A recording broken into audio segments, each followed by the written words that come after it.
ആരെങ്കിലും ഒരാൾ തൻ്റെ നിഗമനം പറയുന്നത് നമ്മുടെ നിഗമനമായിട്ട് മാറാതെ നമുക്ക് നമ്മുടെ ചില വായനകൾ സാധ്യമാക്കണം. അപ്പോൾ വായന എന്നൊരു പേരിടുമ്പോൾ എല്ലാവരുടെയും വായന, പലതരത്തിലുള്ള വായന എന്നൊക്കെയുള്ള തരത്തിലേക്ക് ഇത് വികസിക്കും എന്നുള്ള ഒരു പ്രതീക്ഷയുണ്ട്. ഇന്നിപ്പോൾ ഈ മീറ്റിംഗ് യഥാർത്ഥത്തിൽ 5 മണിക്ക് അടിയന്തരാവസ്ഥയുടെ 50 വർഷങ്ങൾ പൂക്കാസ ജില്ലാ കമ്മിറ്റി സംഘടിപ്പിക്കുന്ന 50 വർഷം 50 പ്രഭാഷണങ്ങൾ എന്നതിൻ്റെ ഭാഗമായിട്ടാണ് ഇന്ന് വൈകുന്നേരം 5 മണിക്ക് ഇത് തീരുമാനിച്ചത്. 5 മണിക്ക് ഹാളുണ്ട്, 5 മണി വരെ മൈക്കും കിട്ടുമെന്നുള്ളതുകൊണ്ട് എന്നാൽ പിന്നെ എംബ്രാൻ്റെ വിളക്കത്ത് ആയിക്കോട്ടെ എന്ന് വിചാരിച്ചതാണ്. എല്ലാവർക്കും സൗകര്യമുള്ള ദിവസം നോക്കിയൊന്നും തീരുമാനിച്ചതല്ല. നമ്മൾ മാസത്തിലൊരിക്കൽ നമുക്കിങ്ങനെ കൂടിച്ചേരാം. അപ്പോൾ രാജേഷിൻ്റെ ഇടയ്ക്ക് നമ്മളൊരു കാര്യം പറഞ്ഞിട്ടുണ്ട്, ഈ പുസ്തക വായനയ്ക്കായിട്ട് ബന്ധപ്പെട്ടുള്ള ചർച്ചകളൊക്കെ ആയിട്ട് ലൈബ്രറി കൗൺസിൽ ഒരു ഗംഭീരമായ സ്ഥലമുണ്ട്. ആ സ്ഥലം തുറന്ന് പറയണപ്പോൾ ഒന്ന് ചർച്ച ചെയ്ത് തീരുമാനിച്ചിട്ടുണ്ടാവുന്നിരിക്കണം. തീരുമാനിക്കാൻ സാധ്യതയുണ്ട്. അപ്പോൾ അങ്ങനെ എവിടെയെങ്കിലും ഏതെങ്കിലും എംബ്രാൻ്റെ വിളക്കത്തല്ലാണ്ട് നമുക്കിത് കൊടുക്കാൻ പറ്റില്ല. കാരണം ഇതങ്ങനെ എല്ലാവരും പിരിവൊക്കെ ആയി കഴിഞ്ഞാൽ പിന്നെ അതിന് കണക്ക് വെക്കണം, അതൊക്കെ വലിയ ബുദ്ധിമുട്ടാണ്. അപ്പോൾ അത്രയ്ക്കേ ഉള്ളൂ. അപ്പോൾ വായന എന്നുള്ള സ്വമേധയാ നടക്കുന്നൊരു സംഗതിയാണ്. പിന്നെ അടുത്ത പുസ്തകത്തിന് കാര്യം കൂടി പറയാം. അടുത്ത പുസ്തകം ഡേറ്റൊന്നും ആയിട്ടില്ല, സ്ഥലവും സമയം തീരുമാനിച്ചിട്ടില്ല. രേവതി ലോണിൻ്റെ എൻ്റെ പുസ്തകത്തിൻ്റെ പേര് വെറുപ്പിൻ്റെ ശരീരശാസ്ത്രം. ഞാനത് കറുപ്പിൻ്റെതാക്കി ഇട്ടു. ഞാനത് ഇട്ടപ്പോൾ കറുപ്പിൻ്റെതായി. അപ്പോൾ കറുപ്പിൻ്റെ അല്ല വെറുപ്പിൻ്റെയാണ്. യെസ്. അപ്പോൾ രേവതി റോൾ 18 തൃശ്ശൂർ വരുന്നുണ്ട്, നമ്മുടെ ഗാന്ധി പ്രദർശനത്തിൻ്റെ ഭാഗമായിട്ടാണ്. അപ്പോൾ ആ സമയത്ത് ഇങ്ങനെ ചെയ്യാൻ പറ്റുകയാണെങ്കിൽ അവിടെ സാന്നിധ്യത്തിൽ വേണമെങ്കിൽ നമുക്ക് ആ പുസ്തകം ചർച്ച ചെയ്യാം എന്നുകൂടി പറയട്ടെ. അപ്പോൾ മാസത്തിലൊരിക്കൽ വളരെ അല്ല ലൈബ്രറി കൗൺസിൽ പറഞ്ഞിട്ട് ഇങ്ങോട്ടൊന്നും നമ്മൾ അങ്ങോട്ട് പറഞ്ഞുള്ള കാര്യം മാത്രമേ പറഞ്ഞിട്ടുള്ളൂ, ഇവിടേക്കൊന്നും വന്നിട്ടില്ല. അല്ല അത് നല്ല സ്ഥലമാണ്, പുസ്തകങ്ങളൊന്നും നല്ല ശാന്തതയുണ്ട് അതിന്, മറ്റ് ബഹളങ്ങളൊന്നുമില്ല, നല്ല സ്ഥലമാണ് പുസ്തകവുമായി ബന്ധപ്പെട്ട ഏത് കാര്യത്തിലും. അപ്പോൾ നമുക്ക് എവിടെയെങ്കിലും ചെയ്യാതെ. ഇപ്പോൾ 18-ാം തീയതി അവർ വരുന്നുണ്ട് എന്നുള്ള കാര്യം പറയാം. 9-ാം തീയതി ഗാന്ധിയുമായി ബന്ധപ്പെട്ടൊരു പ്രദർശനം നടക്കുന്നുണ്ട്. പ്രധാനമായിട്ട് അത് നടക്കുന്നത് നമ്മുടെ ലളിതകല അക്കാദമിയിലാണ്.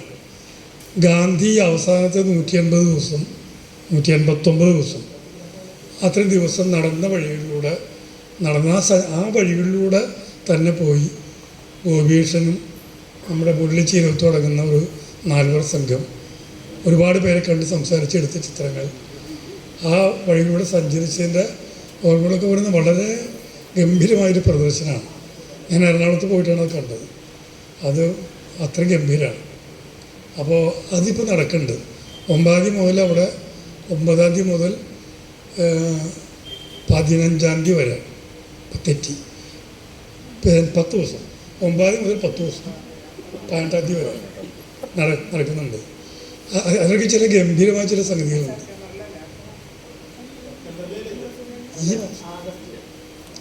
അത് ഗംഭീരമായിട്ട് ചില പരിപാടിയൊക്കെ ഉണ്ട്. കുമാർ ഗന്ധർവയുടെ മകൾ വരുന്നുണ്ട്. ഗാന്ധിക്ക് പ്രിയപ്പെട്ട കവിതകളും ഗാനങ്ങളും ആരംഭിച്ചുകൊണ്ട് അദ്ദേഹം ഗാന്ധിയെക്കുറിച്ചൊരു രാഗം വരെ ഉണ്ടാക്കിയിട്ടുണ്ട്. കുമാർ ഗന്ധർവ അദ്ദേഹത്തിന് മകൾ വരുന്നുണ്ട്. രാത്രി 10 മണിക്കാണ് അത് ആരംഭിക്കുന്നത്, ആഗസ്റ്റ് 14-ാം തീയതി രാത്രി. അത് വളരെ ഗംഭീരമായിട്ട് എന്തൊരു ലൈറ്റിങ്ങൊക്കെ ഉണ്ടെന്ന് പറയുന്നു. ആ ഒരു ആലാപനത്തിന് വേണ്ടി ലൈറ്റിങ്ങൊക്കെ ഉണ്ട്. അത്രയും ഗംഭീരമായ ചിലതൊക്കെ നടക്കുന്നുണ്ട് ഈ ദിവസങ്ങളിൽ എന്ന് പറയാം. അത് ആ പ്രഭാഷണങ്ങൾ കഴിയുന്നത്ര എല്ലാവരും അത് പങ്കെടുക്കണം. അത്രയും ഗംഭീരമായ സംഗതികളാണ് എന്നുകൂടി പറയട്ടെ. നമ്മൾ കാണുകയും കേൾക്കുകയും അറിയുകയും വായിക്കുകയൊക്കെ ചെയ്യുന്നതിന് ഇങ്ങനെ ചില പൂരിപ്പിക്കലുകൾ ആവശ്യമെന്നാണ് പറയണത്. വായന എന്ന പരിപാടിയെ സംബന്ധിച്ച് ഞാൻ മനസ്സിൽ വിചാരിക്കുന്നത് ഇങ്ങനെ ഒരു ദീർഘമായ ആമുഖമോ നിയന്ത്രണമോ ഒന്നുമില്ലാതെ സ്വച്ഛന്തമായി നടക്കുന്ന ഒരു പ്രോഗ്രാം എന്നുള്ളതാണ്. പ്രഭാഷണം നടത്തുന്ന ആൾ നേരെ വന്ന് അദ്ദേഹത്തിന് പറയുന്നു, മറ്റുള്ളവർ ചർച്ചയിൽ പങ്കെടുക്കുന്നു. എല്ലാം സ്വമേധയാ സ്വച്ഛന്തം നടക്കുന്ന മറ്റ് ഭാരങ്ങളൊന്നും ഇല്ലാത്തൊരു പരിപാടി ആയിട്ട് നടക്കാറുണ്ട്. ഞാൻ കഴിയുന്നത്ര പണച്ചെലവും ഇല്ലാണ്ടും അത് നടത്തണം എന്നുള്ളതാണ് എൻ്റെ മോഹം എന്നുകൂടി പറയട്ടെ. ഇക്ബാൽ അവതരിപ്പിക്കും, ഇക്ബാൽ ക്ഷണിക്കുന്നു. ഇബാല് കൂടെ ഫൈസലും വന്നിട്ടുണ്ട് ഇവിടെ. അല്ല അതിന് മുമ്പ് അതിന് മുമ്പ് ഒരു കവിതയുണ്ട്, നമ്മുടെ സുധീഷ് ചന്ദ്രൻ ഒരു കവിത ചൊല്ലും. സുധീഷ് ചന്ദ്രൻ ചൊല്ലുന്നതോടൊപ്പം തന്നെ ഫൈസൽ വന്നിട്ടുണ്ട്, അവിടെ ബാക്കിൽ ഇരിക്കുന്നുണ്ട്, പ്രസാദ ബാക്കിൽ. ഫൈസൽ ഈ പുസ്തകം ഇറങ്ങിയ സമയത്ത് തന്നെ ഒരു ജില്ലയിൽ അല്ലേ ഒരു പഠനരീതി അവതരിപ്പിച്ച ഒരാളുമാണ്. എന്ന് കൂടി പറയട്ടെ, അദ്ദേഹം ഉൾപ്പെടെ.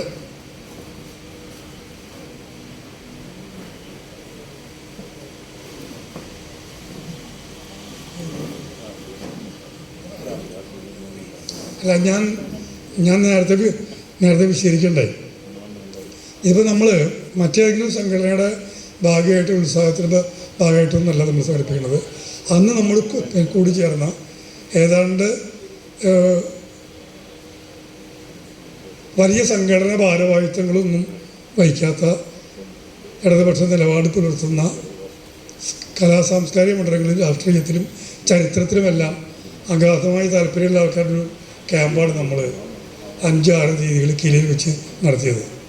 ആ ക്യാമ്പിൻ്റെ തുടർച്ച എന്ന നിലയ്ക്ക് ആ ക്യാമ്പിൽ പങ്കെടുത്തവരുടെ ഒരു കൂട്ടായ്മ പ്രതിമാസം വീണ്ടും എല്ലാ മാസവും കൂടിച്ചേരുന്നതിൻ്റെ ഭാഗമായിട്ടാണ് നമ്മളിത് സംഘടിപ്പിക്കുന്നത്. ആർക്കും ചേരാവുന്ന ഒരു സ്വതന്ത്രമായ സംവിധാനം എന്ന നിലയ്ക്കാണ് നടക്കുന്നത്. എന്നുകൂടി പറഞ്ഞിട്ട് ഇതാ സുധീഷ് ചന്ദ്രൻ സഖാവ് അദ്ദേഹത്തിൻ്റെ കവിത ലഭിക്കും. കടലാസ് പൂവോളുടെ ചിരി. നേരം വേളുക്കണ നേരം വേലീമെ പൂത്തു നിൽക്കണ കടലാസു പൂനെ നോക്കി നിൽക്കണണ്ടമ്മ. കരികുത്തിയ മോറു തുടച്ച് നോക്കണണ്ടമ്മ. ചൂരില്ല ചന്തോണ്ട് മുള്ളുണ്ട് ഇലയുണ്ട് പയ്യാരം മാത്രം ചൊല്ലി പൂക്കണണ്ടത് ആടണണ്ടത് കടലുകടന്നെത്തിന്ന് കാർന്നോന്മാര് ചൊല്ലിയില്ലേ. പടിഞ്ഞാട്ടെ തോട്ടി കൂടെ വഞ്ചി കുത്തിപ്പോയില്ലേ. ഈ പൂക്കണ പൂവും പെണ്ണും വരുത്തരല്ലടി മാണ്ഡ്യാരേ. വിലയേറെ കൊടുത്തിട്ടല്ല കിട്ടാക്കടമായൊരു പൂനെ നട്ടു നനച്ചങ്ങനെ കരളി കട്ടോണ്ട് വന്നടി പെണ്ണേ. അമ്മ മോത്ത് നോക്കിയിട്ടച്ഛൻ പറയുമ്പോ കടലല പൊന്തണ ഒന്നു മിണ്ടി മണ്ടി ചിരിക്കണ നിറകണ്ണില് കണ്ടട ഞാന്. അന്ന് തൊട്ടു പോണോർത്തൊക്കെ കണ്ണ് നിറച്ച് കാണണുണ്ട്. തേമാലി വളപ്പിന്നറ്റത്തില്ലി പട്ലിൻ വേലിമേ.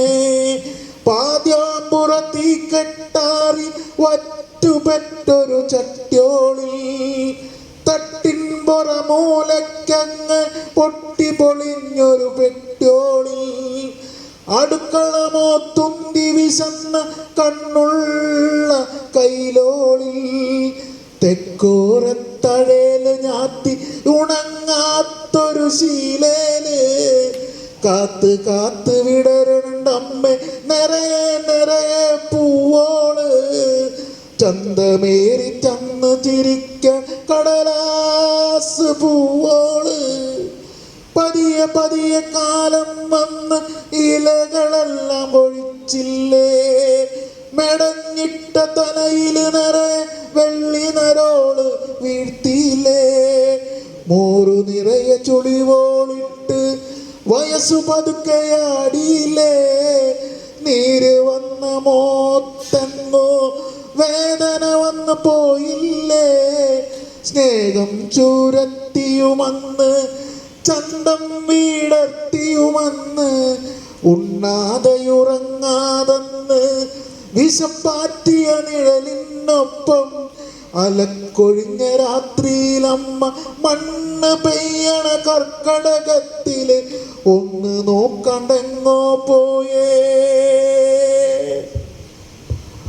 ഒന്നിപ്പളും എപ്പളും ചണ്ണില് ചങ്കില് വാക്കില് ഉള്ളില് നിറയെ വിങ്ങണുണ്ട് പടരണുണ്ട് ചന്തത്തില് തലവെട്ടിച്ച് വാത്സല്യച്ചൂരുകൾ തന്ന് ചിരകളിലുമ്മ കൊരുത്തു ചുരത്തി മിഴികളിലൊരു നനവു വളർത്തി മണ്ണിലൂർന്നു വീണിട്ടും കടലാസ് പൂവോട് വിളിക്കണുണ്ട് ചിരിക്കണുണ്ട് അമ്മേ എൻ്റെ അമ്മേ. Thank you.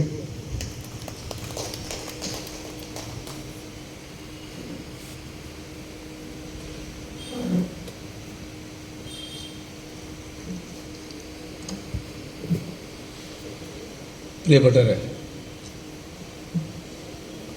എന്തായാലും ആദ്യത്തെ ഒരു കൂടിച്ചേരൽ തന്നെ ഇങ്ങനെ ആയിത്തീരുന്നതിൽ സന്തോഷമുണ്ട്. നമ്മൾ നല്ല രീതിയിൽ ശ്രമിച്ചാൽ ഇത്തരത്തിൽ നോവലുകളും ചെറുകഥകളും കവിതകളും അല്ലാത്ത സാമൂഹിക വിഷയങ്ങളുടെ ഇത്തരം ചർച്ചകൾ ഏറ്റവും അനിവാര്യമായ ഒരു ഘട്ടം കൂടിയാണ്. അതൊന്നും വേണ്ടെന്നല്ല, അതൊക്കെ കൂട്ടത്തിൽ വേണം.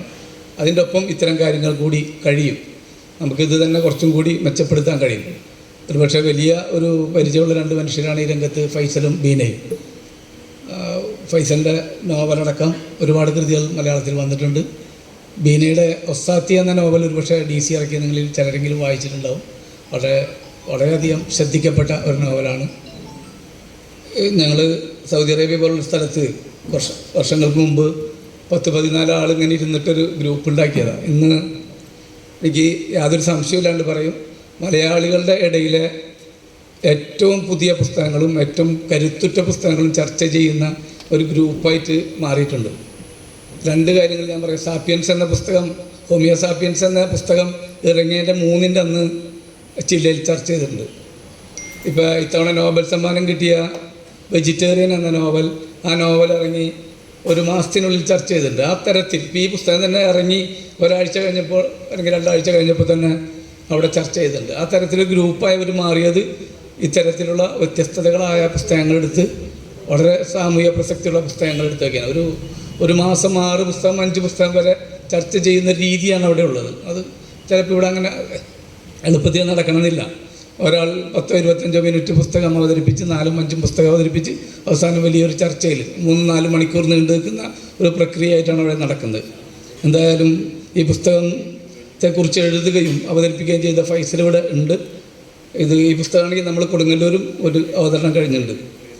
ഈ പുസ്തകം നമ്മളെ കുഴക്കുന്നൊരു പ്രശ്നം, ഈ പുസ്തകം വായിച്ചു കഴിയുമ്പോൾ ഇതിൽ ഏതാണ് സെലക്ട് ചെയ്ത് ഒരു അരമണിക്കൂറോ 25 മിനിറ്റോ പറയാൻ വേണ്ടി എടുക്കേണ്ടത് എന്ന ഒരു വല്ലാത്ത ബുദ്ധിമുട്ട് അനുഭവിക്കുന്നൊരു പുസ്തകം. 30 അധ്യായങ്ങളിലായിട്ട് ഇന്ത്യയിൽ ഇന്ന് നിലനിൽക്കുന്ന സാമൂഹിക അവസ്ഥയിൽ ഇന്ത്യയിലെ ഏറ്റവും വലിയ ന്യൂനപക്ഷം അനുഭവിക്കുന്ന ദുരിതപൂർണമായ, നമുക്ക് അങ്ങനെ പല കാര്യങ്ങളും നമ്മൾ സാധാരണ കേൾക്കുന്നതിൽ നിന്ന് ആഴത്തിൽ ആ ജനത അനുഭവിച്ചുകൊണ്ടിരിക്കുന്ന, നമ്മൾ കേൾക്കാത്ത ഒരുപാട് നിലവിളികളാണ് ഈ പുസ്തകം എന്ന ഒരൊറ്റ വാക്കിൽ പറയാം. നമുക്ക് ചിന്തിക്കാൻ പോലും പറ്റാത്ത ഏറ്റവും ദുരിതപൂർണമായ ഒരവസ്ഥ. ഒരുപക്ഷെ 1933 ജർമ്മനി പോലെയോ 1919 മുമ്പുള്ള ഇറ്റലി പോലെയോ ഒരു ജനത അവിടെ അനുഭവിച്ചുകൊണ്ടിരിക്കുന്നുണ്ട്. ആ അനുഭവം 30 അധ്യായങ്ങളിലായിട്ടാണ് ഇതിൽ കൊടുത്തിരിക്കുന്നത്. ഏകദേശം 469 പേജുകളിലായി ആ ജീവിതത്തെ ഏറ്റവും കൃത്യതയോടെ വളരെ സൂക്ഷ്മമായിട്ട് പകർത്താണ്. അതിനോടൊപ്പം തന്നെ മതനിരപേക്ഷ അംബേദ്കർ ഗാന്ധിയൻ നിലപാടുകളിൽ നിന്നുകൊണ്ട് അതിനെ വിശദീകരിക്കാനും, അത്തരം ഒരു രാഷ്ട്രീയം ഇന്ത്യയിൽ ന്യൂനപക്ഷങ്ങൾ എന്ന് പറയുന്ന പ്രത്യേകിച്ച് മുസ്ലിം ന്യൂനപക്ഷങ്ങൾ അത് സ്വീകരിക്കുന്ന ഒരവസ്ഥയെക്കുറിച്ചുള്ള ഓർമ്മപ്പെടുത്തലുകളുമാണ് ഈ പുസ്തകത്തിലുള്ളത്. അതിൽ പല അധ്യായങ്ങളിലൂടെ ഇങ്ങനെ കടന്നു പോകുന്നുണ്ട്. ഞാൻ ചില അധ്യായങ്ങളിലൂടെ കടന്നു പോകാം. ഒന്ന്, ഇന്ത്യയിലെ മുസ്ലിം ന്യൂനപക്ഷത്തിൻ്റെ ജനസംഖ്യ ഏകദേശം 20 കോടിയാണ്. 20 കോടി ജനസംഖ്യയിൽ തന്നെ മുസ്ലിങ്ങൾ ഏറ്റവും കൂടുതൽ തിങ്ങിപ്പാർക്കുന്ന സംസ്ഥാനം വേണമെങ്കിൽ അത് തിങ്ങിപ്പാർക്കുന്ന എന്നൊരു ആലങ്കാരികമാണ്. ആ സ്റ്റേറ്റും ആ വലിപ്പമുണ്ട്. 4 കോടിയോളം മുസ്ലിങ്ങളുള്ളത് ഉത്തർപ്രദേശിലാണ്. ആലോചിച്ച് നോക്കേണ്ട, 2014 തെരഞ്ഞെടുപ്പിൽ ഉത്തർപ്രദേശിൽ നിന്ന് 20% മുസ്ലിങ്ങളുള്ള ഉത്തർപ്രദേശിൽ നിന്ന് ഒരു MP പോലും ഉണ്ടായിരുന്നില്ല എന്നുള്ളതാണ്. ഇത്തരത്തിൽ BJPക്ക് അന്ന് അവിടെ നിന്ന് ജയിച്ച MP-മാർ 71 പേരാണ്. 71 MP-മാർ ജയിച്ചിട്ട് അതിൽ ഒരാൾ പോലും ഉണ്ടായിരുന്നില്ല എന്നുള്ളതാണ്. 2019 എത്തുമ്പോഴേക്കും അതിൻ്റെ സ്ഥിതി ഭീകരമാകുന്നുണ്ട്. ഇന്ത്യയിലെ മുസ്ലിം ജനസംഖ്യയുടെ കണക്ക് പ്രകാരം അവരുടെ മുസ്ലിം ന്യൂനപക്ഷത്തിൻ്റെ തന്നെ ഭൂരിപക്ഷമുള്ള 14 മണ്ഡലങ്ങളും അവർക്ക് 40% വോട്ട് കൂടുതലുള്ള 13 മണ്ഡലങ്ങളും അവരുടെ ജനസംഖ്യാ അനുപാതം വെച്ച് ഏകദേശം 74 മണ്ഡലങ്ങളിലും ജയിച്ചു വരാൻ ഈ ജനസംഖ്യാ അനുപാതമുണ്ട്. ഞാൻ മുസ്ലിങ്ങൾക്ക് അത് കിട്ടിയില്ല എന്ന് മാത്രമുള്ള വിഷയമല്ല പറയുന്നത്. ഒരുപക്ഷെ ഇന്ത്യയിലെ ദളിതുകൾക്ക് സംവരണമില്ലായിരുന്നെങ്കിൽ ഇന്ത്യൻ പാർലമെൻറ്റിനകത്ത് ഇന്ത്യയിലെ ദളിതുകളുടെ അവസ്ഥ എന്താണെന്ന് കൂടി നമ്മളെ ചിന്തിപ്പിക്കുന്ന ഒരു കണക്കാണ് അത് എന്നെനിക്ക് തോന്നുന്നു. മറ്റൊന്ന്, ഇന്ത്യയിൽ കാണാതെ പോകുന്ന ഭീകരമായ വോട്ടുകളുടെ കണക്കാണ്. 2014 കാണാതായ വോട്ട് ഏകദേശം 12.7 കോടി വോട്ടാണ് കാണാതായത്. പിന്നീട് അത് 18 കോടി വോട്ട് കാണാതാവുകയാണ്. അങ്ങനെ 15 മൊത്തം വോട്ടർമാരിൽ 15% വോട്ടൊക്കെ കാണാതിരിക്കുക. അതിൽ തന്നെ ദളിതുകളുടെയും അതുപോലെ തന്നെ മുസ്ലിങ്ങളുടെയും വോട്ട് 25% വരെ കാണാതെ പോകുന്ന ഒരവസ്ഥ രാജ്യത്ത് നിലനിൽക്കുന്നുണ്ട് എന്ന് ഇതിലെ കണക്കുകൾ സൂചിപ്പിക്കുന്നു. മറ്റൊന്ന്, സച്ചാർ കമ്മീഷൻ റിപ്പോർട്ട് പ്രകാരം വിദ്യാഭ്യാസം, അതുപോലെ തന്നെ തൊഴിൽ, രാഷ്ട്രീയ പ്രാതിനിധ്യം, ഈ 3 വിഷയങ്ങളിൽ വിദ്യാഭ്യാസം, തൊഴിൽ, രാഷ്ട്രീയ പ്രാതിനിധ്യം, ഇതിൽ ഇന്ത്യയിലെ അസ്പൃശ്യ ജനവിഭാഗത്തിനേലും പിന്നിലാണ് മുസ്ലിങ്ങളുടെ സ്ഥിതി എന്ന് കണക്കുകൾ തെളിയിക്കുന്നു. ഇത് പലപ്പോഴും നമ്മളിതിങ്ങനെ പറയുമ്പോൾ ഇതിനൊക്കെ ഉത്തരവാദി ഇന്ന് ഇന്ത്യ ഭരിക്കുന്ന ഭരണകൂടമാണ് എന്നുള്ള ധാരണ വേണ്ട. ഇത് തീർച്ചയായിട്ടും ദീർഘകാലമായി ഇന്ത്യക്ക് സ്വാതന്ത്ര്യം കിട്ടിയതിന് ശേഷം ഇന്ത്യ ഭരിച്ച കോൺഗ്രസ് ഭരണകൂടത്തിനും ഇതിന് നിർണായകമായ പങ്കുണ്ട്.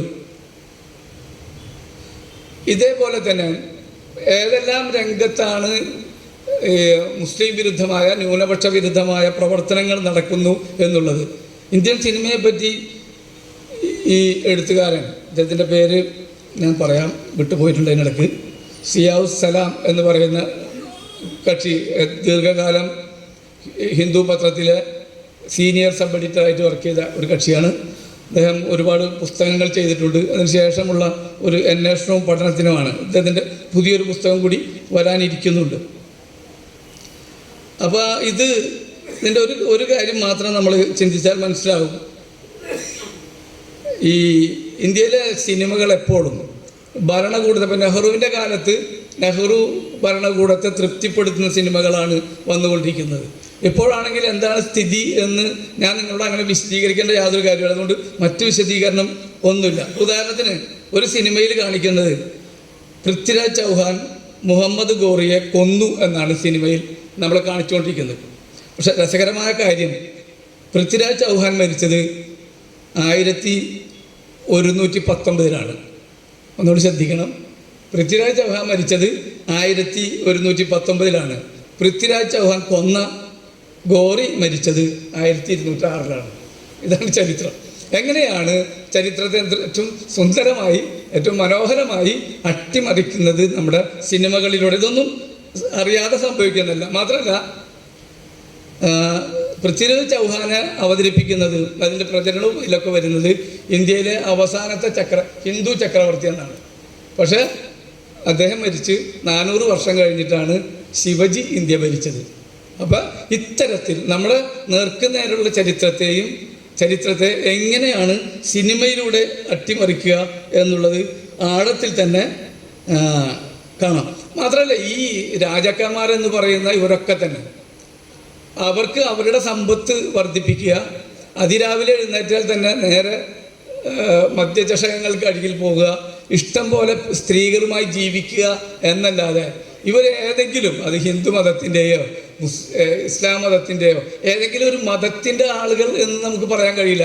ജീവിതത്തിൻ്റെ എല്ലാ സുഖലോലുപതയും ആർഭാടപൂർവ്വം ആഘോഷിച്ച ആളുകളാണ്. അതിനിടയിലേക്ക് ജനോപകാരപ്രദമായ ചില കാര്യങ്ങൾ ചെയ്ത ചില ചക്രവർത്തിമാരെ നമുക്ക് കണ്ടെത്താൻ കഴിയുമെന്നുള്ള അല്ലാതെ ഈ പറയുന്ന രീതിയിലാണ് ഇവരുടെ അവസ്ഥ. ഇപ്പം സോമനാഥ ക്ഷേത്രം പലപ്പോഴും കൊള്ളയടിച്ചിട്ടുണ്ട്. സോമനാഥം ക്ഷേത്രം കൊള്ളയടിക്കുന്നത് അവിടെ സമ്പത്ത് ഉള്ളതിൻ്റെ പേരിലാണ്. മാത്രമല്ല ഇന്ത്യയിലെ രാജാക്കന്മാരെ ആ കാലഘട്ടത്തിൽ വിളിച്ചിരുന്നത് മുസ്ലിം രാജാക്കന്മാർ, ഹിന്ദു രാജാക്കന്മാർ എന്നുള്ള രീതിയിലല്ല. മുസ്ലിം രാജാക്കന്മാരെ പൊതുവെ വിളിച്ചിരുന്നത് മ്ലേച്ഛന്മാർ, യവനന്മാർ എന്ന രീതിയിലാണ്. മറ്റവരെയാണെങ്കിൽ ബ്രാഹ്മണർ, ക്ഷത്രിയർ, മറാത്തർ, രജപുത്രർ ഈ പേരുകളിലാണ് ഈ കാലത്തെ രാജാക്കന്മാർ അവിടെ അറിയപ്പെട്ടിരുന്നത്. മാത്രമല്ല ഈ മുസ്ലിം ഹിന്ദു സംഘർഷമുണ്ട് എന്ന് പറയുന്ന സംഘർഷമില്ല എന്ന് നമുക്ക് വളരെ കൃത്യമായിട്ട് അറിയാൻ പറ്റും. ഇപ്പം ദൗലത്ത് ഖാനും റാണ സംഘയും എന്ന് പറഞ്ഞ ഒരാൾ ഹിന്ദു, ഒരാൾ മുസ്ലിമാണ്. ഇവർ രണ്ടാളും കൂടിയാണ് ഇബ്രാഹിം ലോധിയെ തോൽപ്പിക്കാൻ വേണ്ടി ബാബറിനെ ഇന്ത്യയിലേക്ക് കൊണ്ടുവരുന്നത്. ആലോചിച്ച് നോക്കണം, ഒരു ഹിന്ദു രാജാവും ഒരു മുസ്ലിം രാജാവും കൂടി തങ്ങളുടെ മുഖ്യ ശത്രുവായിട്ടുള്ള ഇബ്രാഹിം ലോധിയെ തോൽപ്പിക്കാൻ വേണ്ടി ബാബറിനെ അഫ്ഗാനിസ്ഥാനിൽ നിന്ന് ഇങ്ങോട്ട് കൊണ്ടുവരുന്നത് കാണാം. അതുപോലെ തന്നെ ഹുമയൂൺ നാട് കടത്തപ്പെടുമ്പോൾ റാണ പർഷാദ് എന്ന് പറയുന്ന അമർകോട്ടിലെ രാജാവിൻ്റെ വീട്ടിലാണ് അഭയം പ്രാപിക്കുന്നത്. അന്ന് മുസ്ലിം രാജാക്കന്മാർ വേണമെങ്കിൽ പലതുണ്ട്. പക്ഷെ ആ അർത്ഥത്തിലുള്ള, ഞാൻ ചുരുക്കി പറയുന്നത്, ആ അർത്ഥത്തിലുള്ളൊരു സംഘർഷമല്ല. അവിടെ വെച്ചാണ് അദ്ദേഹത്തിന് അക്ബർ എന്ന മകൻ ജനിക്കുന്നത്. മാത്രമല്ല അക്ബർ അക്കാലത്ത് ഒരുപാട് ഹിന്ദുക്കളുടെ വിശ്വാസത്തിൽ അക്ബർ വിഷ്ണുവിൻ്റെ അവതാരങ്ങളിൽ ഒരാളാണ്. മാത്രമല്ല അതുകൊണ്ട് നിൽക്കുന്നില്ല, അദ്ദേഹം ഒരു രാമനെ മുൻനിർത്തി ഭരണം നടത്തിയ കൂടി ചക്രവർത്തിയാണ് അക്ബർ എന്നുകൂടി അറിയണം. ഔറംഗസീബ്, ഞാൻ കൂടുതൽ രാജാക്കന്മാരെ പറ്റി പറഞ്ഞു പോകുന്നില്ല. ഔറംഗസീബാണ് ഏറ്റവും ഭീകരനായ ഒരു ഭരണാധികാരി എന്ന് നമ്മൾ അറിയുന്നത്. അയാൾ പോലും നശിപ്പിച്ച ക്ഷേത്രങ്ങളേക്കാൾ കൂടുതൽ സംഭാവന ചെയ്തതായിട്ട് ചരിത്രം നമ്മളോട് പറയുന്നുണ്ട്. മാത്രമല്ല അയാളുടെ കാലത്താണ് 3-ൽ ഒരാളെങ്കിലും ഹിന്ദു ആയിരിക്കണം ഗവൺമെൻറ് തൊഴിലുകളിൽ എന്ന് നിശ്ചയിച്ച ഒരു രാജാവ്. മറ്റൊന്ന്, ഒരു പക്ഷേ നമ്മളൊന്നും ഇങ്ങനെ ചരിത്രത്തിലധികം കേൾക്കാത്ത ഒരാളാണ് റസിയ സുൽത്താൻ. ഒരു പക്ഷേ ജനാധിപത്യത്തിൻ്റെ അംശങ്ങളും സ്ത്രീകളുടെ സ്വാതന്ത്ര്യത്തെ പറ്റിയൊക്കെ ഏറ്റവും ഉജ്ജ്വലമായി ആശയങ്ങൾ മുന്നോട്ട് വെക്കുകയും ജനാധിപത്യ സ്ഥിതിയിൽ നിങ്ങൾക്ക് എന്നാണ് ജനങ്ങൾക്ക് തൻ്റെ ഭരണം മോശമാണെന്ന് തോന്നുന്നത് ആ സമയത്ത് തന്നെ താൻ അധികാരം വിട്ടൊഴിയും എന്ന് പറഞ്ഞ ഒരു രാജ്ഞി എന്നവരെ വിളിക്കുന്നത് തെറ്റാണ്. അവർ സുൽത്താൻ എന്ന വാക്ക് തന്നെ ഉപയോഗിക്കുന്നത്. ഒരു കാരണവശാലും ഞാൻ പെണ്ണായതുകൊണ്ട് സുൽത്താന എന്ന വാക്കൊന്ന് ഒരുപക്ഷെ ഇക്കാലത്തെ ഫെമിനിസ്റ്റുകൾ ഉന്നയിക്കുന്ന അല്ലെങ്കിൽ സ്ത്രീപക്ഷവാദികൾ ഉന്നയിക്കുന്ന ഒരാശയത്തെ 13-ാം നൂറ്റാണ്ടിൽ മുന്നോട്ട് വെച്ചതാണ്. ഏറ്റവും വിവേകിയും ഉദാരമതിയും നീതിമതിയുമായ ഒരു ഭരണാധികാരിയായിരുന്നു ഇവർ.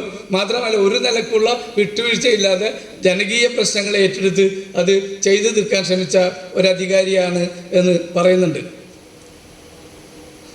1000 വർഷം മുമ്പുള്ള മനുഷ്യർ ചെയ്തു കൂട്ടിയതിന് ഇന്നത്തെ മനുഷ്യർ മറുപടി പറയണമെന്ന് ഉള്ള രീതിയിലാണ് ഈ കാര്യങ്ങൾ പോകുന്നത്. അതുപോലെ നമ്മൾ ആലോചിക്കേണ്ടത്, ഇപ്പോൾ സംഘപരിവാരോടെ ഉയർത്തുന്ന വിഷയങ്ങളിലൊക്കെ തന്നെ ഇന്ത്യയിൽ പല ഘട്ടങ്ങളിലായിട്ട് ആര്യന്മാർ, ഹുമയൂൺ, അതുപോലെ ഹൂണന്മാർ, യവനന്മാർ, ആദ്യകാല യൂറോപ്യന്മാർ, ഇങ്ങനെ പല സമൂഹങ്ങൾ ഈ പല ഘട്ടങ്ങളിലായിട്ട് കടന്നു വരുന്നുണ്ട്. പക്ഷെ ആ വിഭാഗങ്ങളൊക്കെ ഒഴിവാക്കി ഒരു പ്രത്യേക വിഭാഗത്തിനെ കേന്ദ്രീകരിക്കുന്നതിലും വളരെ കൃത്യമായിട്ട് ഒരു മുഖ്യ ശത്രു, ഒരു മുഖ്യ അപരചിന്ത നമ്മുടെ മുന്നിലേക്ക് വെച്ചുകൊണ്ട് മാത്രമേയാണ് ഫാസിസ്റ്റ് ആശയത്തിന് മുന്നോട്ട് പോകാൻ പറ്റുള്ളൂ. അതുകൊണ്ടാണ് അവർ ഒരു മുഖ്യ ശത്രുവിനെ നിശ്ചയിച്ചുകൊണ്ട് അവരുടെ ചരിത്രത്തെയും അവരുടെ ഭൂതകാലത്തെയും അവരുടെ ജീവിതത്തെയും ഏറ്റവും മോശമായ രീതിയിൽ അവർ ഉപയോഗിക്കുന്നത്. മാത്രമല്ല നമ്മൾ ഏറ്റവും അപകടകാരിയായ ഒരു രാജാവായിട്ട് കേട്ടിട്ടുള്ള ഒരാളാണ് ഗിൽജി. യഥാർത്ഥത്തിൽ ഗിൽജി ഏറ്റവും അതൊരു രസകരമായ പഠനമാണ്. ഗിൽജി ഏറ്റവും അപകടകാരിയായ രാജാവാകാൻ ഗിൽജി തന്നെയല്ലേ, ഞാനതിൽ പേരിങ്ങനെ കണ്ടില്ല, ഗിൽജി എന്നുള്ള ഓർമ്മയിൽ പറഞ്ഞാണ്. ഗിൽജി ഏറ്റവും അപകടകാരിയായിട്ടുള്ള രാജാവാകാൻ കാരണം കരുത്തൻ്റെ ഭാരം ചുമക്കേണ്ടത് കരുത്തില്ലാത്ത മനുഷ്യരല്ല, അല്ലെങ്കിൽ അശക്തനായ മനുഷ്യനല്ല എന്ന ഒരാശയത്തിൽ അടിയുറച്ച് നിന്നുകൊണ്ട് ഭരണം നടത്തിയ ഒരാളാണ്. മാത്രമല്ല ജന്മിമാർക്ക് കർഷകരെ നേരിട്ട് ചൂഷണം ചെയ്യാനുള്ള എല്ലാ ഉപാധികളും അടച്ച ഒരാളാണ്. കർഷകരുടെ ഉൽപ്പാദനത്തിനനുസരിച്ചുള്ള നികുതി നടപ്പാക്കിയ ഒരു രാജാവാണ് ഖിൽജി. എന്തുകൊണ്ടാണ് ഖിൽജി ഏറ്റവും ഭീകരനായി നമ്മുടെ മുമ്പിലേക്ക് വന്ന് വരുന്നത്? ആ കാലത്തെ 2 മതവിശ്വാസങ്ങളോടും വിട പറഞ്ഞ ഒരാളാണ്. വെള്ളിയാഴ്ച പോലും പള്ളിയിൽ പോകാത്ത ഒരാളായിരുന്നു ഖിൽജി. അതേപോലെ തന്നെ ബ്രാഹ്മണ്യത്തിൻ്റെ ചാതുർവർണ്ണ വ്യവസ്ഥയോട് അദ്ദേഹം കൃത്യമായ അകലം പാലിക്കുകയും കീഴാള ജാതിയിൽപ്പെട്ട മനുഷ്യനെ സംരക്ഷിക്കുന്ന രീതിയിലുള്ള നിലപാടുകൾ എടുക്കുകയും ചെയ്തു. അങ്ങനെ വന്നപ്പോൾ ഖിൽജി ഇന്ത്യയിൽ ഭരിച്ച സുൽത്താൻമാരിൽ ഏറ്റവും മോശപ്പെട്ട സുൽത്താനായി മാറുന്നത്, അത് മനുസ്മൃതിയൊക്കെ തന്നെ ആ പേരിൽ തന്നെ അയാൾ എതിർക്കുന്നത് നമുക്ക് കാണാൻ പറ്റും. അതുപോലെ തന്നെ സാമാന്യവൽക്കരിക്കുക, ഔറംഗസീബും അതുപോലെ അക്ബറും ഒരുപോലെയായിരുന്നു എന്നുള്ള വാദങ്ങൾ മുന്നോട്ട് വെക്കുക. അപ്പോൾ ഒരുപക്ഷെ അക്ബറിൻ്റെ ഈ എല്ലാ മതങ്ങൾക്കും കൂടി ഇരിക്കാവുന്ന ഒരു ഒരു ഒരു ദീനിലായി അല്ല ബാത്ത്, അങ്ങനെ ഒരു ഇടം തന്നെ എല്ലാവർക്കും ഇരിക്കാവുന്ന എന്ന് വെച്ചാൽ ഗുരുവൊക്കെ പറഞ്ഞ സർവ്വമതങ്ങൾക്ക് ഇരുന്ന് ചർച്ച ചെയ്യാനുള്ള ഒരു വേദികൾ ഉണ്ടാക്കിയ ആൾ കൂടിയാണ് എന്ന് നമുക്കറിയാൻ പറ്റും.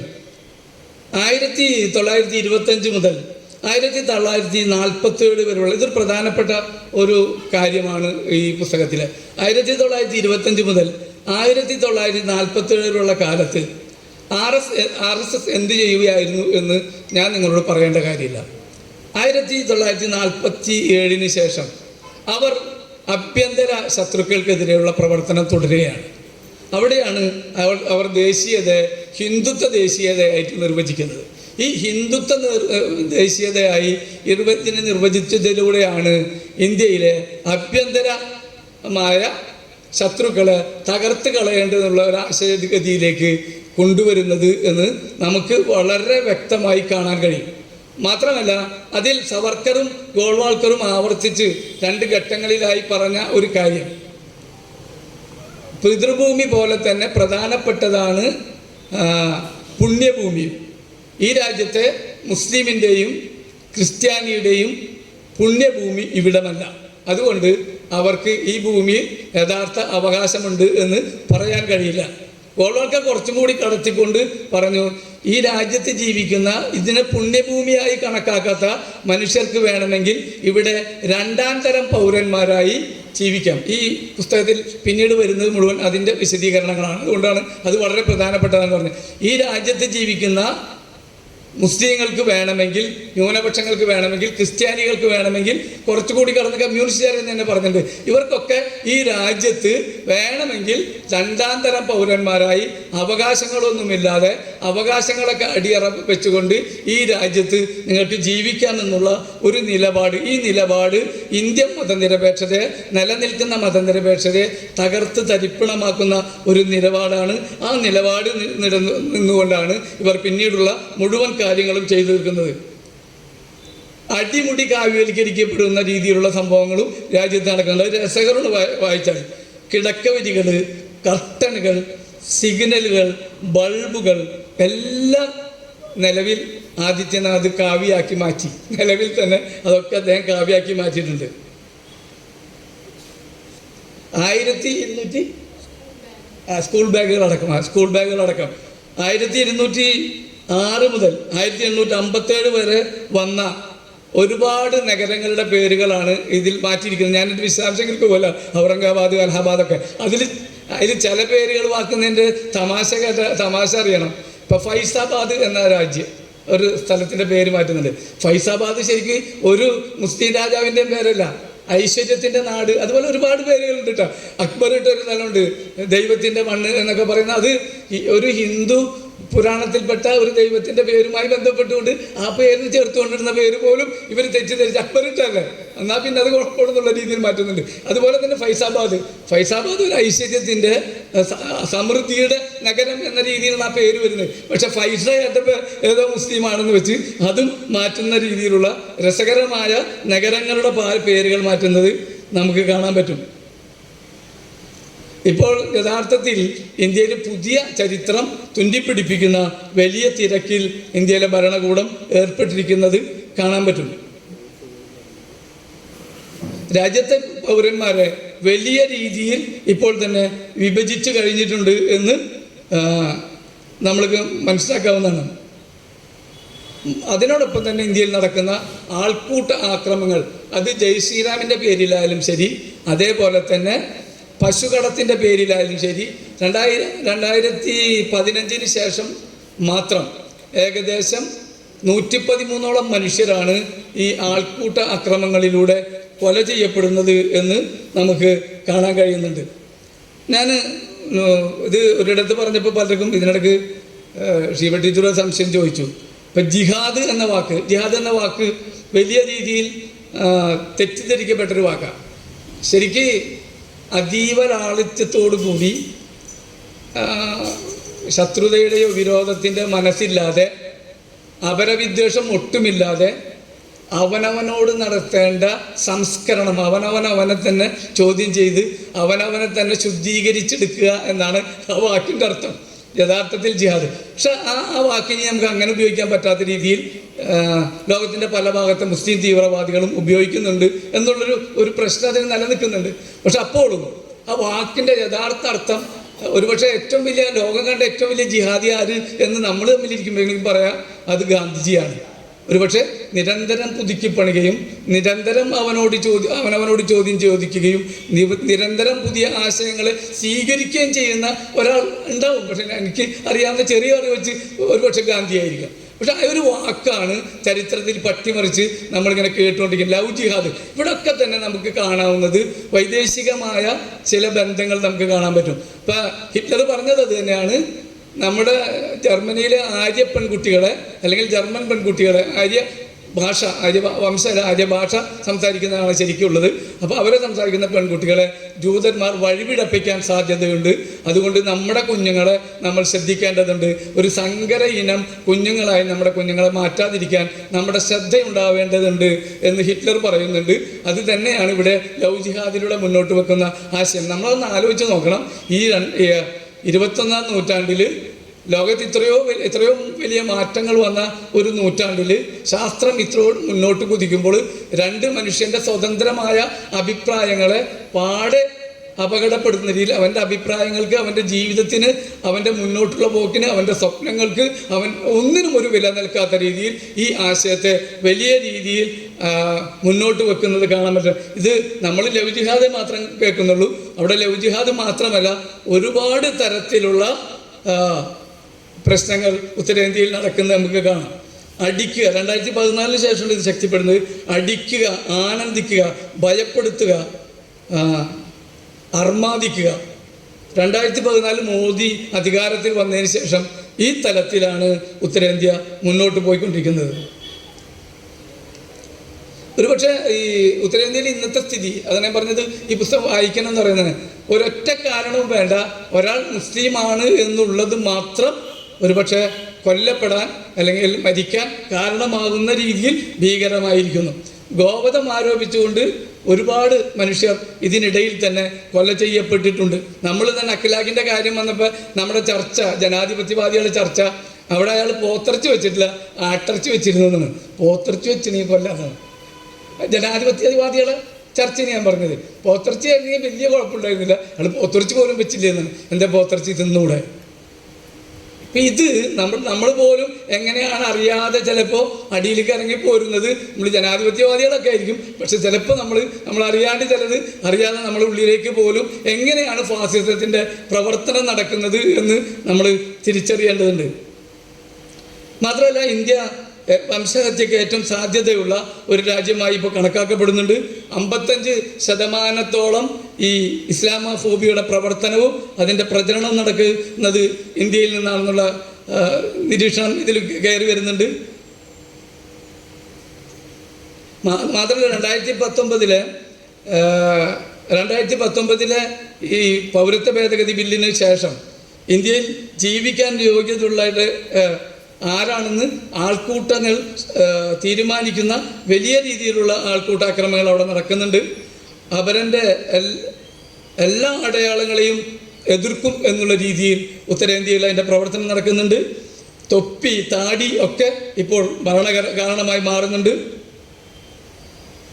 ഈ വിദ്വേഷം നിറഞ്ഞ മനുഷ്യരുടെ മനസ്സിൽ ഇന്ത്യ രണ്ടായി പിരിഞ്ഞിട്ടുണ്ട്. ഇത് സത്യത്തിൽ 1937 ഹിന്ദു മഹാസഭയുടെ സമ്മേളനത്തിൽ വെച്ച് സവർക്കർ വളരെ മറ്റേ ഗോപികൃഷ്ണ പുസ്തകം വായിക്കുമ്പോഴും നമുക്ക് മനസ്സിലായല്ലോ, വളരെ കൃത്യമായിട്ട് സവർക്കർ പറയുന്ന ഒരു വാക്ക് വേറെ ഒന്നുമല്ല, അത് ഇന്ത്യ കണ്ടാൽ ഒരു രാജ്യമാണെങ്കിലും 2 രാഷ്ട്രമുണ്ട് എന്നാണ്. അത് ഒന്ന് ഹിന്ദു രാഷ്ട്രവും ഒന്ന് മുസ്ലിം രാഷ്ട്രമുണ്ട്. ശരിക്കും വളരെ വിശദമായി ഇന്ത്യയിലെ ഇത്തരം ഒരു രാഷ്ട്രീയത്തിൻ്റെ വായനയ്ക്ക്, ഞാനിവിടെ വിശദീകരിക്കുന്നില്ല, ഈ പുസ്തകം വായിച്ചപ്പോൾ കുറേ കൂടി വലിയ രീതിയിൽ ആ മേഖലയിലുള്ളൊരു വായന നമുക്ക് അനിവാര്യമായി തീരേണ്ടതുണ്ടെന്ന് എനിക്ക് തോന്നി. ഒരുപക്ഷെ ഇന്ത്യയിൽ നിന്ന് പിന്നീട് മുസ്ലിം ലീഗ് ആവുകയും പിന്നെ മുസ്ലിം ലീഗ് അല്ലാതാവുകയും ചെയ്ത ചില മനുഷ്യരൊക്കെ ഉണ്ട്. ഒരുപക്ഷെ ഈ ഒരു വിഭ്രാന്തി, അതിൽ ചിലരൊക്കെ കമ്മ്യൂണിസ്റ്റ് പാർട്ടി കെട്ടിപ്പടുക്കാൻ ആദ്യമായി ഇറങ്ങി പുറപ്പെട്ട ആളുകൾ പോലും അക്കാലത്തിൽ 38കളിലൊക്കെ ലീഗായി മാറുന്നതൊക്കെ നമ്മുടെ ചരിത്രത്തിൽ ചില ട്വിസ്റ്റുകൾ കാണുന്നുണ്ട്. ഇതൊക്കെ ഇത് വെച്ച് കൂടി വായിക്കേണ്ട ഒരവസ്ഥ ഈ പുസ്തകം വായിച്ചപ്പോൾ തോന്നിയിട്ടുണ്ട്.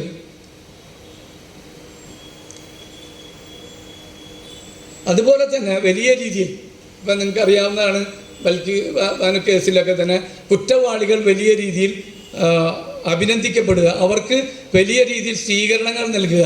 ഇപ്പം നരോദ പാട്ടിയയിലെ കേസിലെ മുഖ്യപ്രതിയുടെ മകൾക്കാണ് അവിടെ അസംബ്ലി സീറ്റ് ഇതിൽ സൂചിപ്പിക്കുന്നത്.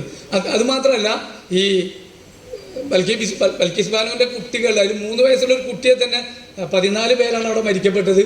ആ കുട്ടിയെ കാലിൽ പിടിച്ച് കല്ലിൽ തല്ലിയാണ് കൊന്നത്. ഒന്ന് ആലോചിച്ച് നോക്കൂ.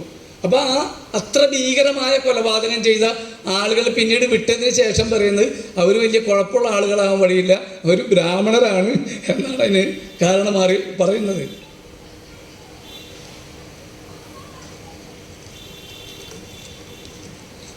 ഞാൻ കുറച്ച് വേഗത്തിലാക്കാം.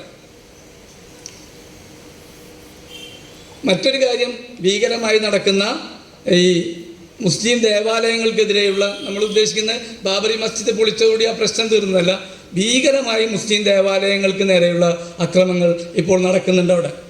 അത് 1, 2, 10, 15 ഒന്നല്ല, അത് പ്ലാൻ ചെയ്ത് തന്നെയുള്ള മുസ്ലിം ദേവാലയങ്ങളുടെ തകർക്കലുകൾ, അതുപോലെ തന്നെ പള്ളികളിൽ കയറി അതിൻ്റെ മുകളിൽ കാവിക്കൊടി കെട്ടലുകളൊക്കെ തന്നെ പ്രതിരോധം എന്ന് പറയുന്ന സംഗതി ഒട്ടും ഇല്ലാത്ത രീതിയിൽ ഒരു ജനതയെ അതിഭീകരമായി അടിച്ചമർത്തുന്ന ഒരു വല്ലാത്ത അവസ്ഥയിലൂടെയാണ് ഇപ്പം ഇന്ത്യ കടന്നു പോയിക്കൊണ്ടിരിക്കുന്നത്. എന്തെങ്കിലും തരത്തിലുള്ള ഒരു പ്രതിരോധത്തിനോ ഒരു മുദ്രാവാക്യത്തിനോ ശ്രമിച്ചു കഴിഞ്ഞാൽ അന്ന് തന്നെ ആ വീട്ടിൽ ബുൾഡോസർ എത്തും. അപ്പം അതിനുദാഹരണത്തിന് പറയുന്നത്, ഒരു ഘോഷയാത്ര പോകുമ്പോൾ തുപ്പി എന്ന് പറഞ്ഞിട്ടാണ്, ആ ഘോഷയാത്ര പോകുമ്പോൾ താൻ നിൽക്കുന്ന സ്ഥലത്ത് തുപ്പി എന്ന് പറഞ്ഞുകൊണ്ടാണ് ഒരു ബിൽഡിംഗ് തകർക്കുന്നത്. ഒരേ ദിവസം തന്നെ മധ്യപ്രദേശിൽ 49 വീടുകളൊക്കെ, കെട്ടിടങ്ങളൊക്കെ തകർത്ത കണക്കുകൾ ഇതിൽ വരുന്നുണ്ട്. 49 കെട്ടിടങ്ങൾ. ഈ പള്ളികൾ തകർക്കുക, അവിടെ കൊടികെട്ടുക എന്ന് മാത്രമല്ല, പല പള്ളികളുടെയും മുമ്പിൽ ചെന്ന് അവരുടെ പ്രാർത്ഥനാ സമയങ്ങൾ, നമസ്കാര സമയങ്ങളിൽ വലിയ രീതിയിലുള്ള മ്യൂസിക്കുകൾ വെച്ചുകൊണ്ട്, വലിയ രീതിയിൽ ശബ്ദ കോലാഹലങ്ങൾ വെച്ചുകൊണ്ട് അവരെ പള്ളിയിൽ നമസ്കരിക്കാൻ പറ്റാത്ത അവസ്ഥ സൃഷ്ടിക്കുകയും, അവർ പൊതുസ്ഥലത്ത് ചെന്ന് നമസ്കരിക്കാൻ ശ്രമിക്കുമ്പോൾ ആ സ്ഥലങ്ങളിലൊക്കെ തന്നെ ചാണകം വാരി വിതറുകയും ഒക്കെ ചെയ്യുന്ന രീതിയിൽ അവരുടെ മതപരമായ കർമ്മങ്ങൾ പോലും ഒരർത്ഥത്തിലും നടത്താൻ സമ്മതിക്കാത്ത ഒരവസ്ഥ ഒരു ഭാഗത്ത് സൃഷ്ടിക്കുന്നു. മറുഭാഗത്ത് അവർക്ക് ഭക്ഷണത്തിൽ അവർ ഉപയോഗിക്കുന്ന ഇറച്ചി തിന്നാൻ പറ്റാത്ത അവസ്ഥ സൃഷ്ടിക്കുന്നു. ക്ഷേത്രങ്ങളുടെ ചുറ്റുമുള്ള മുസ്ലിം കടകൾ നിർബന്ധപൂർവം അടപ്പിക്കുന്നു. ഇപ്പം ഇതൊക്കെ വളരെ കൃത്യമാണ്. ഇപ്പം ഹിറ്റ്ലർ ചെയ്ത ഒരു പണി നമുക്കറിയാമല്ലോ, ഇത് ഒരു ജൂതൻ്റെ വീടാണ്, അങ്ങനെ മാത്രമേ എഴുതിയുള്ളൂ, വലിയ കുഴപ്പമില്ല. പിന്നത്തെ എഴുത്ത് വന്നത് ഈ വീട് സൂക്ഷിക്കേണ്ടതാണ്, ജൂതനുമായി ബന്ധം നമ്മൾ വിടേണ്ടതാണ്, ജൂതൻ്റെ കടകളിൽ നിന്ന് ഇനി നമ്മൾ സാധനങ്ങൾ വാങ്ങേണ്ടതില്ല, ജൂതൻ നമ്മുടെ ശത്രുവാണ് എന്ന് പറഞ്ഞിങ്ങനെ പതുക്കെ വന്നത്. ഇത് തന്നെ ഇപ്പോൾ അവിടെ നടക്കുന്നുണ്ട്. വലിയ രീതിയിൽ മുസ്ലിം വ്യവസായശാല, മറ്റേ കച്ചവട സ്ഥാപനങ്ങൾ ബഹിഷ്കരിക്കുകയും, അതുപോലെ തന്നെ അവർക്ക് കച്ചവടമുള്ള സ്ഥലങ്ങളിൽ പോയിട്ട് അവരുടെ കെട്ടിടങ്ങൾ തകർക്കുകയും അവരുടെ പിറ്റേ ദിവസം തന്നെ മറ്റു കടകൾ ഉയർന്നു വരികയും ചെയ്യുന്ന രീതിയിലുള്ള സംഭവങ്ങൾ നടക്കുന്നു.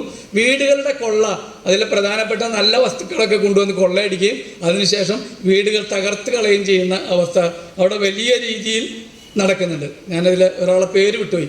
അപ്പം നമ്മൾ വിചാരിക്കുന്നത് ഒരു മുസ്ലിം സംഗതി മാത്രമല്ല, മുസ്ലിമാണെന്ന് സംശയിക്കുന്നവർക്ക് പോലും ജീവിക്കാൻ പറ്റാത്ത ഒരു പരിസ്ഥിതിയാണ്. ഇപ്പോൾ രാജസ്ഥാനിൽ ഒരു മനുഷ്യൻ കൊറോണ കാലത്താണ് അദ്ദേഹം പുറത്തിറങ്ങി. അദ്ദേഹം കുറച്ച് താടിയൊക്കെ വെച്ചൊരു മനുഷ്യനായിരുന്നു. അയാൾ ഒരു വക്കീലാണ്. അദ്ദേഹത്തിന് മരുന്ന് നിരന്തരം കഴിക്കുന്ന ചില മരുന്നുകളുണ്ട്. ആ മരുന്ന് വാങ്ങാൻ ഇറങ്ങിയതാണ്. അയാൾ ക്രൂരമായി പോലീസിനാൽ ആക്രമിക്കപ്പെടുന്നു. അയാൾ ആക്രമിച്ച് പരുവായപ്പോൾ അയാൾ പറയുന്നു, ഞാൻ എന്തിൻ്റെ അടിസ്ഥാനത്തിലാണ് നിങ്ങൾ എന്നെ തല്ലുന്നത്? അപ്പോൾ ഇവർ പേര് ചോദിക്കുന്നു. അപ്പോൾ അവർക്ക് മനസ്സിലാവുന്നു ആള് ഹിന്ദു ആണെന്ന്. അപ്പോൾ അവർ പറഞ്ഞു, വളരെ കൂളായിട്ട് അവിടുത്തെ പോലീസ് പറഞ്ഞത്, ഞങ്ങൾ മുസ്ലിം ആണെന്ന് വിചാരിച്ചാണ് തല്ലിക്കൊല്ലാൻ നോക്കി എന്നാണ്. നോക്കൂ, ഒരാൾ മുസ്ലിമായാൽ തല്ലിക്കൊല്ലുമെന്നല്ല, മുസ്ലിമാണെന്ന് തോന്നിയാൽ പോലും തല്ലിക്കൊല്ലാൻ പറ്റുന്ന ഒരു ഇന്ത്യ സൃഷ്ടിച്ചു കഴിഞ്ഞു എന്ന് ഇത് വളരെ കൃത്യമായിട്ട് തെളിയിക്കുന്നുണ്ട്. ഇതേപോലെ തന്നെ ഭക്ഷണം അവർക്ക് ഗാസിയാബാദ് പോലെയൊക്കെ ഉള്ളിടത്ത് ഈ അടുത്ത കാലം വരെ എല്ലാത്തരം ഭക്ഷണവും കിട്ടിയിരുന്നു. ഇപ്പം മുട്ട പോലും കിട്ടില്ല. ഇപ്പം ഗുജറാത്തിലൊക്കെ അതുപോലെ തന്നെ ശ്രാവണമാസവും സാവൻ മാസവും, ഈ 2 മാസങ്ങൾ. ശ്രാവണ് വേറെ ഒന്നും കൂടി ഉണ്ടല്ലോ, സാവൻ തന്നെയല്ലേ, സാവൻ മാസം. ഈ 2 മാസങ്ങളിലും നിർബന്ധമായും ഈ ഇറച്ചി പോലുള്ള സാധനങ്ങൾ വിൽക്കുന്ന കടകൾ അടച്ചിടേണ്ടി വരികയും ഈ പണിയിൽ ഏർപ്പെടുന്ന ആളുകളുടെ അവരുടെ തൊഴിൽ മേഖലയിലും വലിയ രീതിയിൽ കടന്നാക്രമണം. ഉദാഹരണത്തിന് ബ്രാസിൻ്റെ ബിസിനസ്സാണ് അവർക്ക്. അതുപോലെ തന്നെ മറ്റേ പട്ടം പോലുള്ള സംഗതികളുടെ അവരാണ് ഏറ്റവും കൂടുതൽ. ഗുജറാത്തിലൊക്കെ 4 ലക്ഷം പട്ടം ഉണ്ടാക്കുന്ന മനുഷ്യരുണ്ടായിരുന്നാണ് പറയുന്നത് ആ കമ്മ്യൂണിറ്റിക്കകത്ത്. ആ മേഖലയിലൊക്കെ തന്നെ ആ തൊഴിൽ രംഗത്ത് നിന്ന് അവർ വലിയ രീതിയിൽ വലിയ അരക്ഷിതാവസ്ഥയിലേക്ക് അവർ എത്തിച്ചേരുന്നുണ്ട്. ഭക്ഷണത്തിൻ്റെ കാര്യത്തിൽ, വസ്ത്രത്തിൻ്റെ കാര്യത്തിൽ ഞാൻ വിശദീകരിക്കുന്നില്ല. ഹിജാബിലുണ്ടായ കലാപങ്ങൾ നിങ്ങൾക്കറിയാവുന്നതാണ്. അത് ഏറ്റവും കൂടുതൽ നടന്നത് കർണാടകത്തിലാണ്. അത്തരം അനുഭവങ്ങളിലൂടെ അവരുടെ ഭക്ഷണം, ആരാധനാലയങ്ങൾ, ഭക്ഷണം, ജീവിതം, തൊഴിൽ തുടങ്ങിയ എല്ലാ ഭാഗത്തും അവരെ വീർപ്പുമുട്ടിക്കുന്ന ഒരു ജനവിഭാഗത്തെ വീർപ്പുമുട്ടിക്കുന്ന അവസ്ഥയിൽ അവിടെ നിന്നുള്ള കുടിയേറ്റങ്ങളും ചെറുതായി തുടങ്ങിയിട്ടുണ്ട് മുസ്ലിം കമ്മ്യൂണിറ്റിക്കുള്ളിൽ നിന്ന്. അത് മാത്രമല്ല, അവർ ഇന്ത്യ പാകിസ്ഥാൻ വിഭജനത്തിൽ ഇവിടെ നിന്ന ഒരു ജനതയാണ്. ഈ രാജ്യത്ത് ഇതൊരു സെക്കുലറായിട്ടുള്ള ഒരു മതരാഷ്ട്രത്തിൽ നിൽക്കാൻ ഞങ്ങൾക്ക് കഴിയില്ല. ഒരു സെക്കുലർ രാഷ്ട്രത്തിലെ ഞങ്ങൾക്ക് നിൽക്കാൻ കഴിയുള്ളൂ. ഒരു സെക്കുലറായ ഇന്ത്യയാണ് ഞങ്ങളുടെ ഇന്ത്യ എന്ന് അടിയുറച്ച് വിശ്വസിക്കുകയും അതിനനുസരിച്ച് നിൽക്കുകയും ചെയ്ത ഒരു ജനത ആ ജനതയിൽ നിന്ന് പോകാൻ ശ്രമിക്കുന്നുണ്ട്. പക്ഷെ നമ്മൾ ആലോചിക്കേണ്ടത്, ഒരുപക്ഷെ ഇന്ത്യൻ സ്വാതന്ത്ര്യ സമരവുമായി ബന്ധപ്പെട്ടുകൊണ്ട് ഉത്തരേന്ത്യയിലെ മൊല്ലാമാർ എങ്ങനെയാണ് സ്വാതന്ത്ര്യ സമരത്തിൽ സഹായിച്ചതെന്ന് നമുക്കറിയാം. ഇന്ത്യയിലെ സ്വാതന്ത്ര്യ സമരത്തിൽ നിർണായകമായ പങ്കുവഹിച്ച് ഈ ഒരു പ്രശ്നം എന്താണെന്ന് വെച്ചാൽ ഇതിൽ പല വിഭാഗങ്ങൾ അറിയില്ല. ജമാഅത്ത് ഇസ്ലാമി അല്ല, ഈ നമ്മുടെ നാട്ടിലെ സുന്നികളുടെ അവിടുത്തെ രൂപമാണ് ഒരർത്ഥത്തിൽ സൂഫി പാരമ്പര്യം, സുന്നി പാരമ്പര്യം മൊല്ലാമാർ. അവരും ഇന്നും നടത്തിക്കൊണ്ടിരിക്കുന്ന ഒരു പ്രവർത്തനം ഇതിനേക്കാൾ വലിയ പരീക്ഷണ ഘട്ടങ്ങളെ നമ്മൾ തരണം ചെയ്തിട്ടുണ്ടെന്നും അതുകൊണ്ട് ഇവിടെ നിന്ന് പൊരുതേണ്ടതുണ്ട് എന്ന ഒരു ബോധത്തിലേക്ക് ആ ജനതയെ കൊണ്ടുവരാനുള്ള വലിയ ശ്രമം മറുഭാഗത്തും നടക്കുന്നുണ്ട്. മറ്റൊരു 1-2 കാര്യം കൂടി പറഞ്ഞ് ഞാൻ അവസാനിപ്പിക്കാം. അത് വേറെ ഒന്നുമില്ല, വലിയ ആശ്വാസകരമായ ചില കാര്യങ്ങൾ. അതിലൊന്ന്, ഈ കമ്മ്യൂണിറ്റി മുമ്പില്ലാത്ത രീതിയിൽ വലിയ പ്രയാസങ്ങൾക്കിടയിലും വലിയ രീതിയിൽ വിദ്യാഭ്യാസം ചെയ്യാനുള്ള ഒരു ശ്രമം നടക്കുന്നു.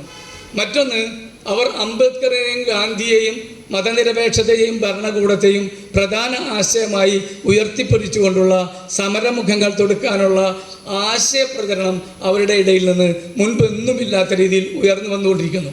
തങ്ങളെ രക്ഷിക്കാൻ മുല്ലമാരോ പുരോഹിതന്മാരോ മതമോ ഉണ്ടായില്ലെന്നും ഒരു സെക്കുലർ ഇന്ത്യയെ സൃഷ്ടിക്കുകയാണ് ഈ കാലത്ത് അനിവാര്യതയെന്നും അത് വളരെ കൃത്യമായിട്ട് ഈ പുസ്തകങ്ങൾ ചില ഉദാഹരണങ്ങളിലൂടെ, ഒന്ന് രാജസ്ഥാനിൽ നടന്ന മതപുരോഹിതന്മാരുടെ വിലക്കുകൾ ലംഘിച്ചുകൊണ്ട് ഈ പൗരത്വ ഭേദഗതി ബില്ലിനെതിരെ 3 ലക്ഷത്തോളം മുസ്ലിങ്ങൾ അവരടക്കം അണിനിരന്ന ഒരു സെക്കുലർ ഫോഴ്സായി വന്ന ഒരു സമരത്തെ ഇതിൽ സൂചിപ്പിക്കുന്നുണ്ട്. മറ്റൊന്ന്, ഷാഹിൻ ബാഗിലെ സമരം. ഒരു പക്ഷേ ഇന്ത്യയിലെ അമ്മമാർക്ക്, സ്ത്രീകൾക്ക് ഏറ്റവും ആവേശം നൽകേണ്ട ഒരു സമരമാണ് ഷാഹിൻ ബാഗിലെ സമരം. ആ സമരത്തിൽ വളരെ വിശദമായി തന്നെ വിശദീകരിക്കുന്നുണ്ട്. അവർ ഒന്നിനെയും ഭയന്നില്ല. അവർ മാത്രമല്ല, എല്ലാ ദിവസവും അവർ മഹാത്മാഗാന്ധിയെക്കുറിച്ചും ഭഗത് സിംഗിനെ കുറിച്ചും അബുൽ കലാം ആസാദിനെ പറ്റിയും ഒക്കെ തന്നെ ഇന്ത്യൻ സ്വാതന്ത്ര്യ സമരത്തിൻ്റെ ചരിത്രത്തെയും ഇന്ത്യൻ മതനിരപേക്ഷതയെപ്പറ്റി അവർ നിരന്തരം ചർച്ച ചെയ്തുകൊണ്ടിരിക്കുമ്പോഴാണ് ഇന്ത്യയുടെ പ്രധാനമന്ത്രിയുടെ ഒരു സ്റ്റേറ്റ്മെൻറ്റ് വരുന്നത്. അവരുടെ വസ്ത്രം കണ്ടാൽ അറിയാം അവരാരാണ് എന്ന് നിങ്ങൾക്ക് ഓർമ്മ ഉണ്ടാവും. അവർ പിറ്റേ ദിവസം ചെയ്തത്, അവർ പകുതി വസ്ത്രത്തിൽ തലമറക്കുകയും മറ്റേ പകുതിയിൽ പൊട്ട് തൊടുകയും ചെയ്തു. അത് വലിയ മുറിച്ച് കിടക്കലാണ്. ഇനി നിങ്ങൾ എന്ത് മതം പറയും ഞങ്ങളെ എന്നുള്ള ചോദ്യമാണ് ഷാഹിൻ ബാഗിലെ അമ്മമാർ വെക്കുന്നത്. മാത്രമല്ല അതിൽ ഞാൻ ദീർഘിപ്പിക്കുന്നില്ല, അതിൽ 80 വയസ്സായ സ്ത്രീകൾ മുത്തശ്ശിമാർ അവർ NDTVയോട് പറയുന്നുണ്ട്, ഞാൻ എൻ്റെ 7 പരമ്പര, എൻ്റെ അച്ഛൻ്റെ അച്ഛൻ്റെ അച്ഛൻ്റെ അച്ഛൻ, അങ്ങനെ 7 പരമ്പരയുള്ള മുത്തച്ഛന്മാരെ പറയാം, നിങ്ങൾ മോദിയോട് അയാളുടെ അച്ഛൻ്റെ അച്ഛൻ്റെ പേര് പറയൂ എന്ന് പറയുന്ന രീതിയിലുള്ള ഒരു സമരമുഖം അവിടെ നമുക്ക് ഷാഹിൻ ബാഗിൽ ഉയർന്നു വന്നത് നമുക്ക് കാണാൻ പറ്റും.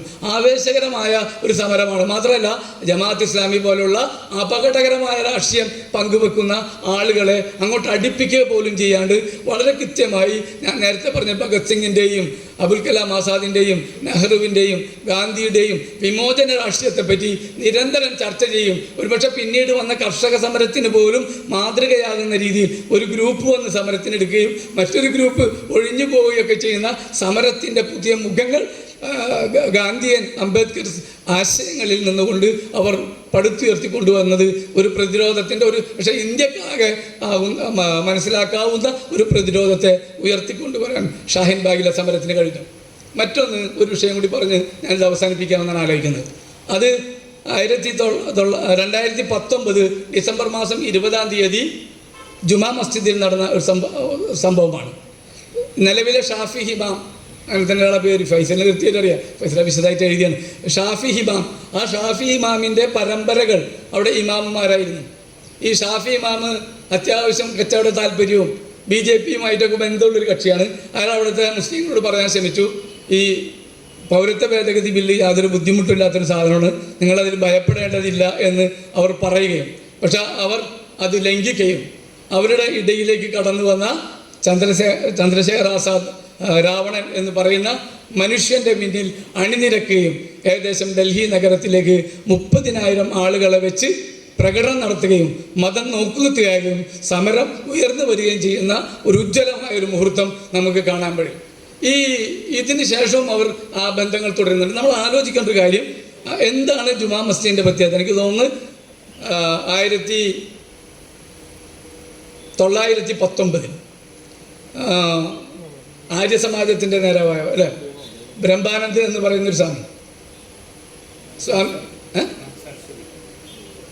ബ്രഹ്മാൻ സരസ്വതി എന്ന് ഇതിൽ കണ്ടില്ല, എന്തായാലും അതായിരിക്കാം, അതിൻ്റെ ഒരു സാധ്യത ഉണ്ട്. അദ്ദേഹം ആദ്യമായി ഈ പള്ളിയിൽ നിന്നുകൊണ്ട് പറയുന്നുണ്ട്, ഇന്ത്യൻ സ്വാതന്ത്ര്യ സമരത്തിന് ഹിന്ദു മുസ്ലിം ഒന്നിച്ചു നിൽക്കേണ്ട ഐക്യത്തെപ്പറ്റി പറയുന്ന ഒരു സന്ദർഭം അതിൽ കാണാം. അതേ പള്ളിയിൽ തന്നെയാണ് 1947 ഒക്ടോബർ മാസത്തിൽ അബുൽ കലാം ആസാദ് ഇന്ത്യയിലെ മുസ്ലിങ്ങളോട് ഒരു കാരണവശാലും പാകിസ്ഥാനിലേക്ക് പോകരുതെന്നും ഇന്ത്യയും പാകിസ്ഥാനും വിഭജിച്ചു പോകരുതെന്നും നടത്തിയ ഉജ്ജ്വലമായ ഒരു പ്രസംഗം. നിങ്ങൾ ആരെയാണ് ഇവിടെ ബാക്കിയാക്കി നിങ്ങൾ പാകിസ്ഥാനിലേക്ക് യാത്ര തിരിക്കുന്നതെന്നും നിങ്ങളുടെ മണ്ണും വെള്ളവും നിങ്ങളുടെ ജീവിതവും ജീവനും തുടിപ്പും ഈ മണ്ണിലുണ്ട് എന്ന് സൂചിപ്പിക്കുന്ന അബുൽ കലാം ആസാദിൻ്റെ ഒരു ഉജ്ജ്വലമായ പ്രസംഗം. എനിക്ക് തോന്നുന്നു നമ്മൾ വേണ്ട വിധത്തിൽ വായിക്കാതെ പോയ, നിർബന്ധമായും വായിച്ചിരിക്കേണ്ട ഒരാളാണ് അബുൽ കലാം ആസാദ് എന്ന് തോന്നിയിട്ടുണ്ട്. അത് മറ്റൊന്നും കൊണ്ടല്ല, ഒരുപക്ഷെ ഇന്ത്യയും പാകിസ്ഥാനുമായി വിഭജിക്കുന്ന സമയത്ത് അതിനെതിരെ ഏറ്റവും കരുത്തുറ്റ നിലപാടെടുത്ത ആള് മഹാത്മാഗാന്ധിയാണ് നമുക്കറിയാം. പക്ഷേ ഇന്ത്യയുടെ വിഭജനം ഉറപ്പായ സമയത്ത് ഗാന്ധി നിശബ്ദനായപ്പോഴും ഒരു കരച്ചിലോടെ ഇന്ത്യ വിഭജിക്കരുതെന്ന് പറഞ്ഞുകൊണ്ടേയിരുന്ന ഒരാൾ അബുൽ കലാം ആസാദാണ് എന്ന് നമ്മൾ തിരിച്ചറിയേണ്ടതുണ്ട്. മാത്രമല്ല ഇന്ത്യയും പാകിസ്ഥാനുമായി വിഭജിക്കുന്നതിനേക്കാൾ ഞാൻ ആഗ്രഹിക്കുന്നത് ഇന്ത്യ ബ്രിട്ടീഷുകാർ ഭരിക്കുന്നതാണ് എന്ന് തീർത്തു പറഞ്ഞ ഒരാളാണ് അബുൽ കലാം ആസാദ്. ആ തരത്തിൽ ഇന്ത്യയിലെ ഈ സെക്കുലർ ധാരകളെ, ആ ധാരകൾ ഇന്ത്യയിൽ ഉയർന്നു വരുന്നുണ്ട് എന്ന വലിയ പ്രത്യാശ കൂടി മുന്നോട്ട് വെച്ചുകൊണ്ടാണ് ഞാൻ ഈ പുസ്തകത്തെ ഏറ്റവും ലഘുവായാണ് ഇവിടെ അവതരിപ്പിച്ചിരിക്കുന്നത്. 469 പേജുള്ള ഈ പുസ്തകം കളക്ട് ചെയ്ത് വായിക്കുക എന്ന് പറഞ്ഞാൽ നിലനിൽക്കുന്ന ഇന്ത്യയെ നമ്മൾ തൊടുകയാണ്, നമ്മൾ കൂടുതൽ അറിയുകയാണ് ചെയ്യുന്നത് എന്ന് മാത്രം പറഞ്ഞുകൊണ്ട് നിർത്തട്ടെ.